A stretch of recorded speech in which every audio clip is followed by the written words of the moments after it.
So hello hi नमस्कार, आप सभी को मेरी तरफ से फिर से स्वागत है। आज मैं आप सब लोगों को स्वागत करता हूँ स्टैंडर्ड 7 का जो नेक्स्ट चैप्टर है, that is nutrition in animals. So nutrition in animals, ये चैप्टर में स्पेशली हम पढ़ेंगे एनिमल्स कैसे खाते हैं और उनका खाना कैसे डाइजेस्ट होता है। ठीक है, तो सबसे पहले न्यूट्रिशन क्या होता है? The mode of taking food. Nutrition का मतलब होता है the mode of taking food, मतलब आप कैसे खाना खाते हो, दैट इज न्यूट्रिशन। और जो एनिमल्स होते हैं ये ज़्यादातर सबके सब हेटेरोट्रॉफिक होते हैं, क्योंकि इनके पास क्लोरोफिल पिगमेंट नहीं होता। ये हेटेरोट्रॉफिक मोड ऑफ न्यूट्रिशन करते हैं, मतलब ये खाने के लिए प्लांट्स और दूसरे एनिमल्स के ऊपर ही ज़्यादातर भरोसा करते हैं। नेक्स्ट हम देखेंगे ये डाइजेशन ऑफ फूड का मतलब क्या होता है।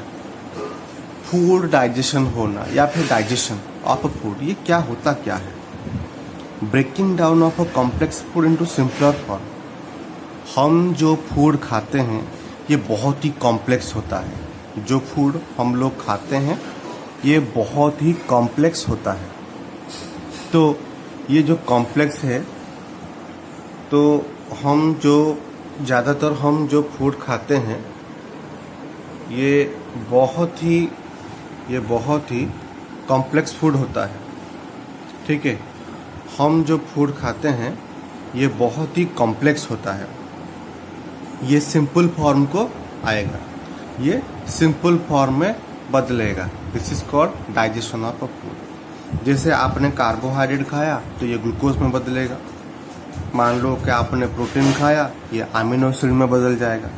मान लो कि आपने फैट को खाया, ये फैटी एसिड और ग्लिसरॉल में बदल जाएगा। इसी को ही हम कहते हैं डाइजेशन ऑफ अ फूड। तो फूड डाइजेशन को समझने के लिए हमको ये जो वाला पार्ट है, ये ग्लैंड को ये अच्छी तरह से समझना पड़ेगा। ये ग्लैंड का मतलब क्या होता है? A soft part of our body that produces certain chemicals. हमारे बॉडी में कुछ एक बहुत ही सॉफ्ट मस्कुलर टिश्यू, एक मस्कुलर पार्ट होता है जिसमें कोई बोन नहीं होते। हमारे बॉडी में एक मस्कुलर पार्ट होता है जिसे हम कहते हैं ग्लैंड, और ये हमारे बॉडी के लिए एक केमिकल सब्सटेंस बनाता है जो हमारे काम में आता है। ठीक है, दैट इज कॉल्ड ग्लैंड।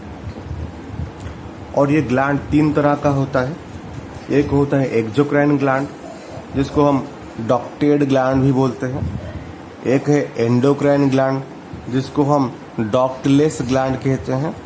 और एक है हेटेरोक्राइन ग्लैंड, जिसको डक्टेड एंड डक्टलेस दोनों ये हम कहते हैं। डक्ट का मतलब क्या होता है? पाइप। आप ग्लैंड को पानी की टंकी के साथ कंपेयर कर लो। जो पानी की टंकी और ग्लैंड, ये दोनों को आप कंपेयर कर लो। मान लो कि आपके छत के ऊपर एक पानी की टंकी रखी है और उसमें से पाइप तो निकले हुए हैं ना, पूरे घर को जो पानी का सप्लाई दिया गया है वो पाइप से दिया गया है।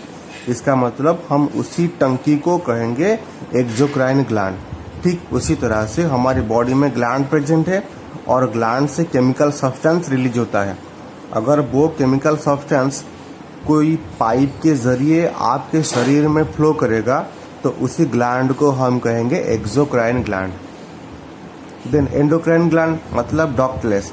मान लीजिए कि आपके बॉडी में एक ग्लैंड है जिससे कोई केमिकल सब्सटेंस बनती है जो आपके शरीर को चाहिए, मगर वो आपके शरीर के डिफरेंट पार्ट्स को जाएगा, मगर कोई भी पाइप के सहारे बिना, विदाउट एनी पाइप्स, इसके सहारे अगर जाएगा तो उसे हम कहेंगे एंडोक्राइन ग्लैंड। और हेटेरोक्राइन ग्लैंड, हेटेरोक्राइन ग्लैंड एक ऐसा ग्लैंड होता है जिसमें पाइप भी है और पाइप नहीं भी है, उसे हम कहेंगे हेटेरोक्राइन ग्लैंड। उसको हम कहेंगे हेटेरोक्राइन ग्लैंड।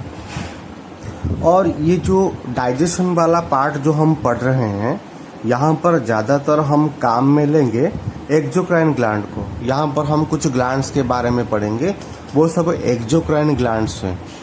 वो सब एक्सोक्राइन ग्लैंड्स हैं, मतलब उनके पास पाइप्स होते हैं, उनके पास पाइप्स होते हैं। देखिए कैसे, अब यहाँ पे देखिए, ये हमारा माउथ है, हमारे माउथ में भी एक एक्सोक्राइन ग्लैंड होता है जो पाइप से जुड़ा हुआ होता है। ये लिवर भी एक एक्सोक्राइन ग्लैंड है। इससे देखिए, इससे एक पाइप निकला हुआ है। ये पैनक्रियाज भी एक एक्सोक्राइन ग्लैंड है, ये भी पाइप से जुड़ा है, ये पाइप से भी जुड़ा हुआ है, ठीक है। तो जो एक्सोक्राइन ग्लैंड होता है, एक्सोक्राइन जो ग्लैंड होता है, एक्सोक्राइन ग्लैंड में क्या होता है, एक्सोक्राइन जो ग्लैंड होता है उससे एक केमिकल सब्सटेंस रिलीज होता है जिसको हम कहते हैं एंजाइम। जो एक्सोक्राइन ग्लैंड होता है उससे एक केमिकल सब्सटेंस रिलीज होता है जिसे हम कहते हैं एंजाइम। और ये एंजाइम क्या काम करता है, हम जो फूड को खाते हैं उसी फूड को ये डाइजेस्ट करने में हमारी मदद करता है।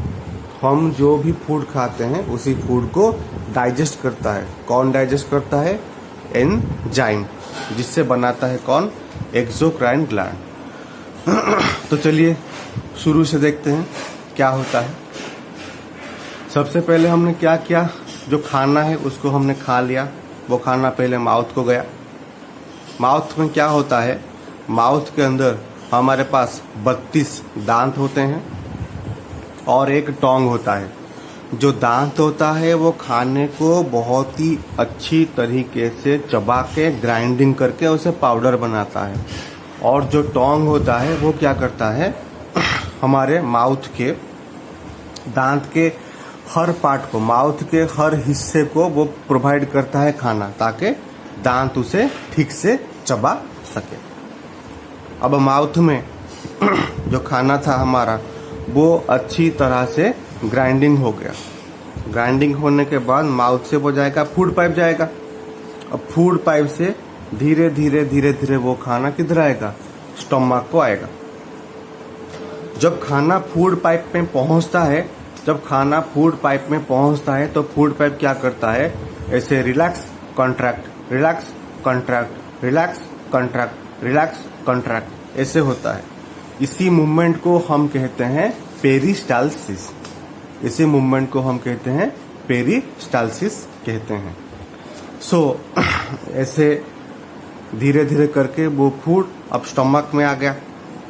स्टमक में पहुंचने के बाद क्या होगा, स्टमक में अब आपका फूड स्टमक में पहुंच चुका है।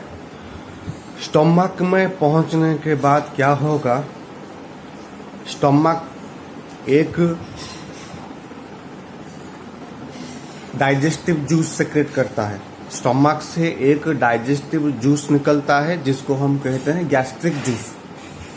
स्टमक से एक डाइजेस्टिव जूस रिलीज होता है जिसको हम कहते हैं गैस्ट्रिक जूस। ये बना होता है 3 चीज़ों से, mucus, hydrochloric acid and pepsin.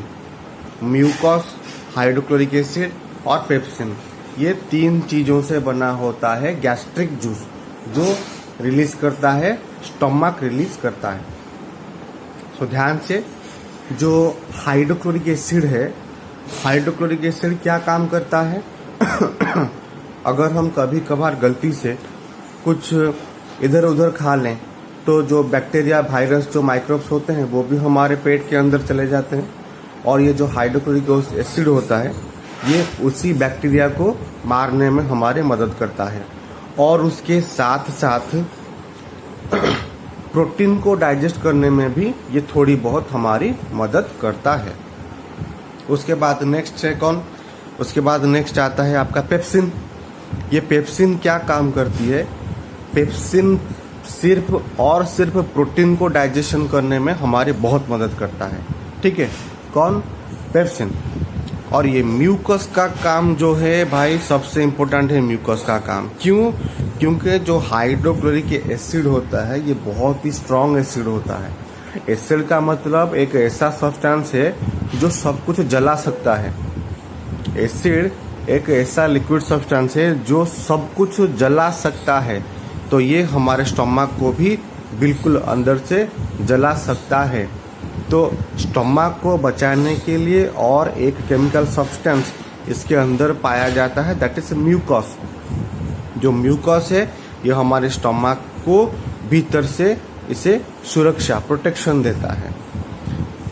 और एक बात आप यहाँ पे ध्यान दीजिएगा कि जो स्टमक के अंदर सिर्फ और सिर्फ प्रोटीन डाइजेस्ट होता है, कार्बोहाइड्रेट यहाँ पर डाइजेशन नहीं होता, क्योंकि कार्बोहाइड्रेट को डाइजेशन होने के लिए बेस की आवश्यकता होती है। बेस का मतलब एक ऐसा लिक्विड सब्सटेंस है जो हाइड्रोक्साइड आयन प्रोड्यूस करे, मतलब एक ऐसा सब्सटेंस है बेस जिसका टेस्ट जो है बिटर होना चाहिए और एसिड का टेस्ट खट्टा होता है, सोर होता है।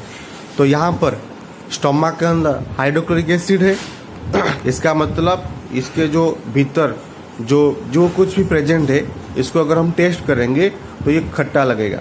तो यहाँ पर क्या होगा, जो कार्बोहाइड्रेट का डाइजेशन होगा यहाँ पर बंद हो जाएगा, बिल्कुल बंद, बिल्कुल स्टॉप। यहाँ पर सिर्फ और सिर्फ जो प्रोटीन का डाइजेशन वो भी कंटिन्यू करेगा। No carbohydrate digestion will take place inside the stomach. और एक बात आप यहाँ पर ध्यान दीजिएगा, जो फूड है वो लिवर नहीं जाएगा, पैनक्रियाज नहीं जाएगा। लिवर क्या है, एक ग्लैंड है। कौन सा ग्लैंड है, एक्सोक्राइन ग्लैंड, क्योंकि इससे पाइप निकले हुए हैं। पैनक्रियाज क्या है, पैनक्रियाज एक ग्लैंड है। कौन सा ग्लैंड है, एक्सोक्राइन ग्लैंड, इससे भी एक पाइप निकला हुआ है। और ये दोनों जुड़े हैं किससे, स्मॉल इंटेस्टाइन से जुड़े हैं। जो ऑरेंज कलर से मैंने यहाँ पर दिखाया हुआ है, ये दोनों जुड़े हैं किससे, स्मॉल इंटेस्टाइन से जुड़े हैं। मतलब लिवर से जो एंजाइम सेक्रेशन होगा उसका नाम है बाइल, ये सीधा स्मॉल इंटेस्टाइन को आएगा। और पैनक्रियाज से 3 एंजाइम सेक्रेशन होंगे, ट्रिप्सिन, लाइपेज और अमाइलेज। ध्यान से, ट्रिप्सिन, लाइपेज और अमाइलेज, ये 3 एंजाइम सेक्रेशन करेगा। कौन, पैनक्रियाज सेक्रेशन करेगा। अभी ध्यान से सुनो क्या होगा आगे, ठीक है। अभी एकदम ध्यान से देखो। अब आपका फूड जो है वो स्टमक से आ गया किधर, स्मॉल इंटेस्टाइन में आ गया, ठीक है। स्मॉल इंटेस्टाइन में पहुंचने के बाद क्या होगा, जो लिवर है ये एक एंजाइम सेक्रेशन करेगा जिसका नाम है बाइल।